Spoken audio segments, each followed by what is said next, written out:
Google account prompt.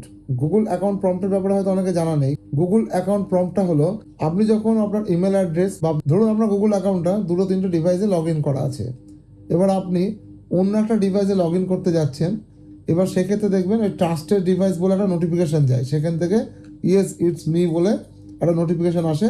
সে যদি accept করে সেক্ষেত্রে আপনি লগ ইন করতে পারবেন অন্য একটা ডিভাইসে।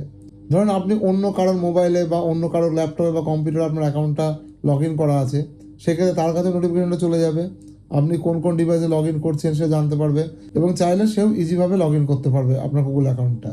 এই গুগল প্রম্পট আপনারা কী করে বন্ধ করবেন যাতে অন্য কোনো ডিভাইসে এরকম নোটিফিকেশন না যায়, আপনাদের ভিডিওর মাধ্যমে আমি দেখিয়ে দিচ্ছি। ভিডিওটা ভালো করে ফলো করবেন, আর ভিডিওটা ভালো লাগলে লাইক, কমেন্ট, শেয়ার এবং আমাকে ফলো করতে ভুলবেন না।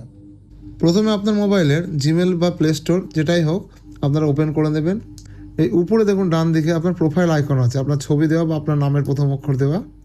এখানে আপনারা ক্লিক করবেন। ক্লিক করার পরে আপনার কাছে আসবে দেখুন ম্যানেজ ইওর গুগল অ্যাকাউন্ট। এখানে আপনারা ক্লিক করবেন। ক্লিক করলেন। ক্লিক করার পরে এখানে আপনার কাছে অপশন আসবে দেখুন এই যে সিকিউরিটি অ্যান্ড সাইন ইন। এই সিকিউরিটি অ্যান্ড সাইন ইনে আপনারা ক্লিক করবেন। ক্লিক করার পরে এর নিচের দিকে আসুন, দেখুন এখানে লেখা আছে গুগল প্রম্পট। গুগল প্রম্পটে আপনারা ক্লিক করবেন। এখানে আপনার পাসওয়ার্ড চাইবে, পাসওয়ার্ডটা দিয়ে দেবেন। এই পাসওয়ার্ড দেওয়ার পরে আপনার কাছে এরকম একটা ইন্টারফেস আসবে, কটা ডিভাইসে লগ ইন করা আছে বা নোটিফিকেশান যাচ্ছে কোন কোন ডিভাইসে আপনার কাছে এরকম শো করবে।